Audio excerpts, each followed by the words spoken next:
Hitler ममता हंगामा देखी रागिले नरेंद्र मोदी। राज्यपाल नेले ममता विरुद्ध रे कड़ा एक्शन। लागू हेब राष्ट्रपति शासन समस्ते शुणी आश्चर्य। कसरत करी जीतिला बीजेपी खुशी भांगीदेला बांग्लार हिटलर ममता। बांग्लारे बीजेपी जितिबा परे बीजेपी को घोर विरोध करिले हाई वोल्टेज नेत्री ममता बनर्जी। छाड़ू नाहंती सीएम पद, पुणी सीएम हेबाकू कुरुक्षेत्र करबाकू चाहुछंती। हेले कड़ा एक्शन नेबे राज्यपाल। हातरे नाही ममतांको पावर। सायनी देउछंती गुरुज्ञान साइज करिदेबे मोदी सरकार।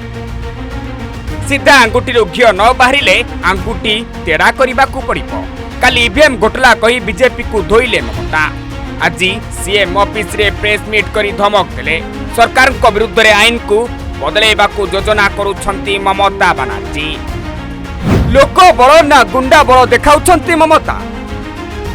सीएम ऑफिस को निज पैतृक संपत्ति भाभी सारिलेनी।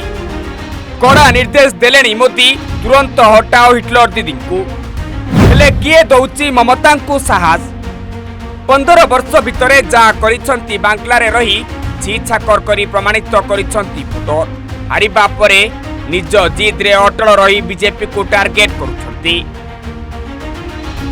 सीएम ऑफिस न छाड़िले हेबो कड़ा कार्यानुष्ठान। कौन रही आईन देखा गले ममता विरुद्ध रे राज्यपाल 3टी स्टेप रे ममता को बाध्य करिवे। प्रथम रे समस्त जीति निर्वाचन होइतिबा प्रार्थी को डाकिली साइन नेबे। ममता को पठाइबे। जदि से राजी न होले ताले राज्यपाल बैठक डाकी तागिद करि परिबे। सेतिरे न हटिले शेषरे राष्ट्रपति शासन हेबाकू राष्ट्रपति को पाखकू चिठी लिखिबे। देन दे धक्का मार के हमको उधर से निकाल दिया। हमारा इलेक्शन एजेंट को इतना मारा, काउंटिंग एजेंट को, सबको मारा, 5-6 पार्टी को मारा। सो दे ऑल्सो कंप्लेंट। लेकिन कंप्लेंट किसको करेंगे? वो तो पूरा परचेज है ना, सेलेबल कमोडिटीज। यही हुआ बंगाल में। बंगाल का असली चेहरा और कुछ अलग है, लेकिन जो चेहरा निकाला ये election commission, BJP and government of India, all central forces का एक जॉइंट ट्रायो कॉम्बिनेशन का साथ हम लोग को लड़ने पड़ा। এটা আমরা পার্টিতে ঠিক করব ভাই। আমি তো একা নই, একটা পার্টি আমার সাথে আছে ফুল। আমরা আসামেও কালকে একটা সিট জিতেছি। তারপরে ওখানেও অত্যাচার করতে শুরু করেছে, সুস্মিতা দেবে আমাকে জানালো। পরবর্তী স্ট্র্যাটেজি আমরা পার্টিতে বসে ঠিক করব।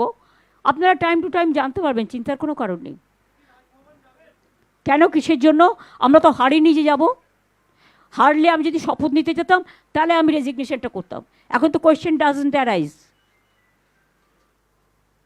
জোর করে দখল করে যদি কেউ মনে করে যে আমি কি রেজিগনেশন দিতে হবে, no, not that. Now also I want to say that we didn't lose the election. It is their forceful attempt to defeat us. Officially they may through election commission can defeat us, but morally I am telling you that we won the election.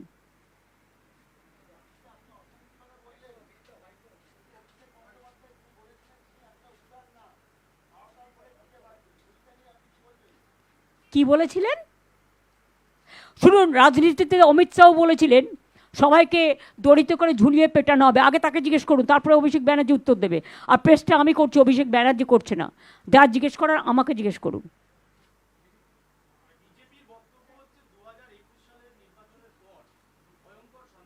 কোনো সন্ত্রাস হয়নি, সব মিথ্যে কথা। NIA থেকে শুরু করে একটা চকলেট বোম ফাটালেও কতবার 355টা টিম পাঠিয়েছে বাংলায়। এখন হিউম্যান রাইটস কোথায়? শিডিউল ট্রাইব কমিশন কোথায়? উইমেন কমিশন কোথায়? চিলড্রেন কমিশন কোথায়? কোথায়? ঘুমোচ্ছে কুম্ভকর্ণের মতো নাক ডেকে? লজ্জা থাকা উচিত, নির্লজ্জ, বেহায়া। राष्ट्रपति शासन हेले ममता बाध्य हेबे कम ऑफिस छाड़ीबाकू।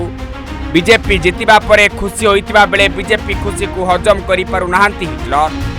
साइनिंग को खेल रे ममता भासुतिबा बेले ममता को ज्ञान केते जल जल जना पड़ुची।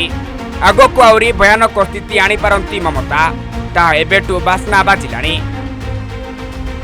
ଯେତେବେଳେ ମମତା କ୍ଷମତା ଭିତରେ ଥିଲେ ସେତେବେଳେ ବି କାହାକୁ ମାନୁ ନଥିଲେ। ରାଷ୍ଟ୍ରପତି ଯେତେବେଳେ ଯାଇଥିଲେ ବାଂଲା ସେତେବେଳେ ଅସୁବିଧା ଦେଖା ଦେଇଥିଲା। ବାଂଲାଦେଶୀଙ୍କୁ ପୋଷିଆ ପୁଅ କରି ଗୁଣ୍ଡାରାଜ କରୁଥିଲେ। ଏବେ ମୋଦିଙ୍କ ମୁଣ୍ଡ ଗରମ ହେଲେ କାହାର ହେବେନି ମୋଦି। କ୍ଷମା ଦେବେନି, ପୁଣି ମାଇଣ୍ଡ ଗେମ୍ ଖେଳିବାକୁ ବାଧ୍ୟ ହେବେ। 10 ଟଙ୍କା ମୁଡ଼ି ଖାଇ 15 ବର୍ଷ ଶାସନକୁ ମାଟିରେ ମିଶାଇ ଦେବା ପରେ 56 ଇଞ୍ଚ ଛାତିରେ କେତେ ଯେ ଲୁଚି ରହିଛି ପାୱାର, ତାହା ବାଂଲାରେ ଦେଖାଇ ଦେବେ ମୋଦି। କେବେ ସିଏମ୍ ଅଫିସ ଛାଡୁଛନ୍ତି, କେବେ ବିଜେପି ରାସ୍ତାରୁ ହଟୁଛନ୍ତି ହିଟଲର ମମତା ଦିଦି, ତାହା ଦେଖିବାକୁ ବାକି ରହିଲା। ରିପୋର୍ଟ ସୂଚନା ଟିଭି 24x7।